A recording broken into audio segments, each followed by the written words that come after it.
A'udzu billahi minasyaitonir rajim. Bismillahirrahmanirrahim. Alhamdulillahirabbil alamin wassalatu wassalamu ala asyrafil anbiya'il mursalin sayyidina Muhammadin khatimun nabiyyin wa ala alihi wa sahbihi ajma'in. Subhanaka la ilma lana illa ma 'allamtana innaka antal halimul hakim wa la haula wa la quwwata illa billahil aliyyil azim. Hasbunallahu wa ni'mal wakil. Assalamualaikum warahmatullahi wabarakatuh. Tuan-tuan, puan-puan yang dimuliakan Allah Subhanahu wa taala, alhamdulillah kita bersyukur kepada Allah Subhanahu wa taala kerana masih lagi kita diberi peluang kesihatan, diberi kita ruang masa untuk terus hidup di muka bumi Allah Subhanahu wa taala ini, tidak lain tidak bukan hanya semata-mata untuk menjadi hambanya. Jadi apabila bicara tentang hamba, tidak lain tidak bukan, maka wajib kita mengabdikan diri kita kepada Allah Subhanahu wa taala, mengikut seperti mana sunnah baginda Nabi Muhammad sallallahu alaihi wasallam. Salawat dan salam atas junjungan besar baginda Nabi Muhammad sallallahu alaihi wasallam, kaum keluarganya, para sahabat baginda dan para alim ulama dan mereka yang mengikuti akan jejak baginda Nabi Muhammad sallallahu alaihi wasallam. Mudah-mudahan kita juga termasuk umatnya yang sentiasa menghidupkan sunnah baginda Nabi Muhammad sallallahu alaihi wasallam, daripada sebesar-besar sunnah sehingga sekecil-kecil sunnah di dalam kehidupan kita seharian. Jadi insyaAllah tuan-tuan, puan-puan yang dimuliakan Allah Subhanahu wa taala, video kali ini kita akan sambung pelajaran kita, iaitu mata pelajaran akidah. Akidah. InsyaAllah semoga tuan-tuan, puan-puan yang menonton video ini bolehlah melihat buku yang telah diberikan kepada tuan-tuan, puan-puan sekalian, insya-Allah. Jadi insya-Allah kita bermula daripada muka surat 1 daripada mata pelajaran akidah ini. Konsepnya sama juga. Saya akan membacakan teks yang ada di buku ini dan insya-Allah saya akan beri penerangan ataupun pencerahan sedaya yang mungkinlah, sebaik yang mungkin, insya-Allah.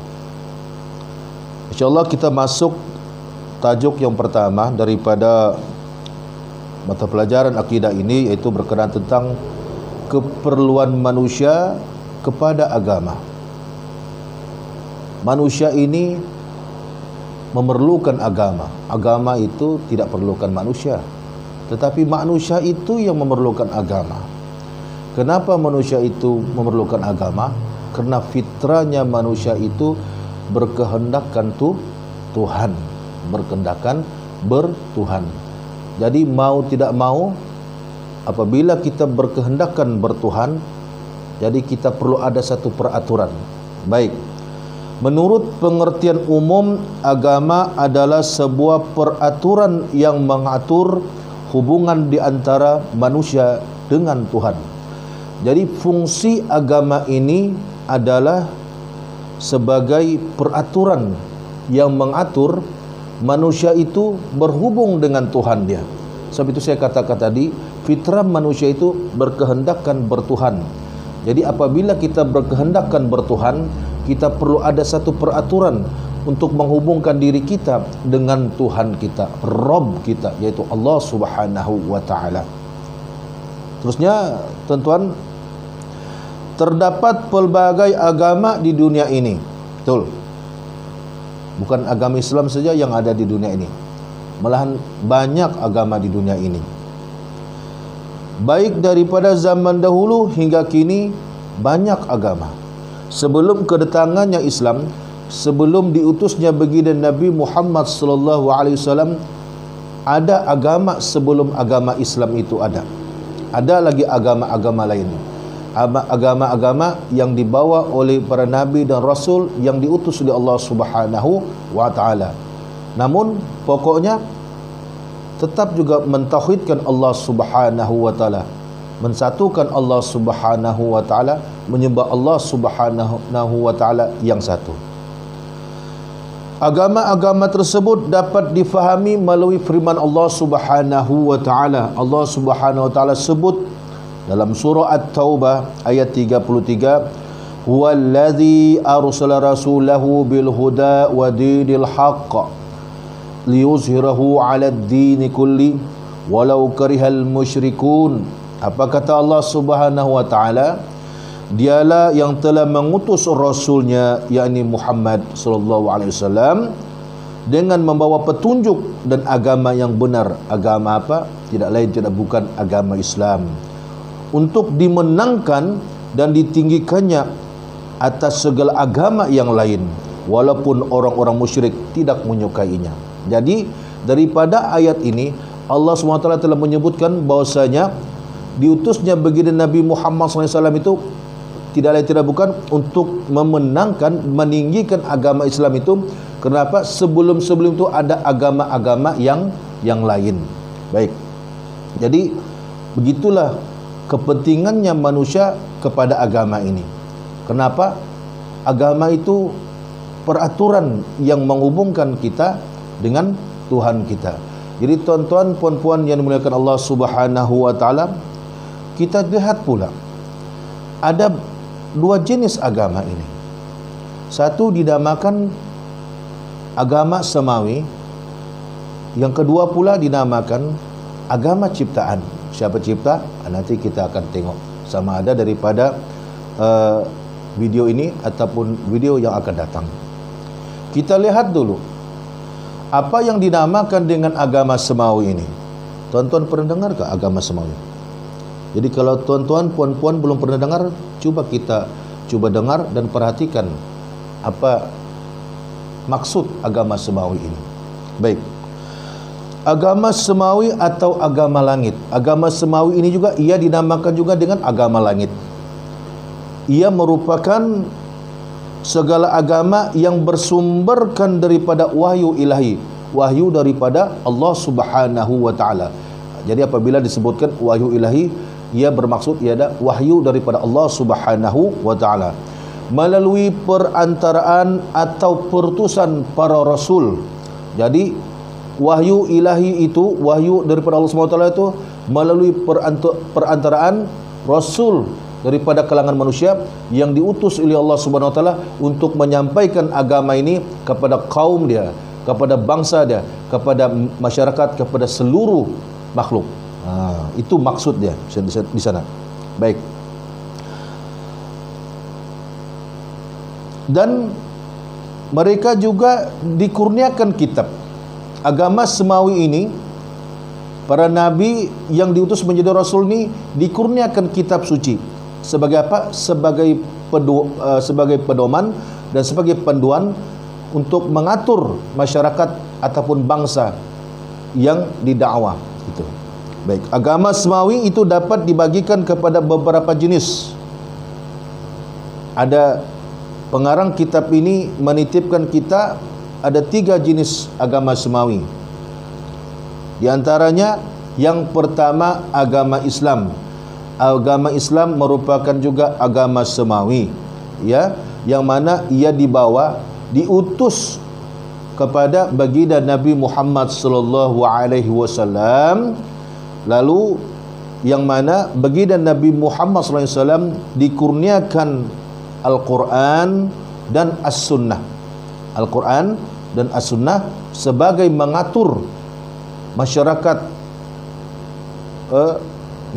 Islam dengan ajaran Islam itu bersumberkan wahyu daripada Allah Subhanahu wa taala. Jadi agama Islam merupakan pelengkap kepada agama semawi yang lain sebelumnya. Jadi ini maksudnya sebelum kedatangan agama Islam ada agama-agama lain lagi. Di antaranya insya-Allah kita akan bincangkan yaitu agama semawi yang kedua, yaitu agama Yahudi. Baik. Siapakah rasul yang diutuskan, daripada bangsa manakah ini agama diutuskan? Baik. Agama Yahudi dibawa ataupun diutus kepada Nabi Musa alaihissalatu wassalam dan para rasul lain daripada kalangan Bani Israel. Agama Yahudi ini diutus kepada Nabi Musa alaihissalatu wassalam dan para nabi-nabi lagi yang lain. Dan Nabi Musa juga dikurniakan dengan kitab suci, yaitu kitab Taurat, ataupun di dalam Bible ia dinamakan kitab Taurat, gitu, macam gitu. Baik. Dan agama Yahudi juga dibawa oleh Nabi Daud alaihissalam, ayah kepada Nabi Sulaiman alaihissalam. Dan Nabi Daud juga dikurniakan kitab suci, yaitu kitab apa? Kitab Zabur. Kitab Zabur. Jadi agama Yahudi ini adalah wujudnya, adanya agama Yahudi ini sebelum adanya agama Islam. Namun konsepnya satu juga, mentauhidkan Allah Subhanahu wa taala, menyembah Allah Subhanahu wa taala sebagai Tuhan yang satu, sebagai Tuhan yang berhak disembah. Tiada Tuhan selain daripada Allah Subhanahu wa taala. Tetap itu juga konsep dia yang dibawa oleh Nabi Musa, nabi-nabi, rasul-rasul yang lain. Dan agama semawi yang ketiga pula yang ingin kita bincangkan, apa dia? Yaitu agama Nasrani. Pernah dengar agama Nasrani ini? Pernah? Agama Nasrani ini dapat juga kita artikan dengan agama Kristen. Agama Kristen. Baik. Agama Nasrani ini dibawa oleh siapa? Apa kitab sucinya? Baik. Agama Nasrani ini dibawa oleh Nabi Isa alaihissalatu wassalam, dan Nabi Isa juga dikurniakan kitab suci yang dinamakan kitab Injil.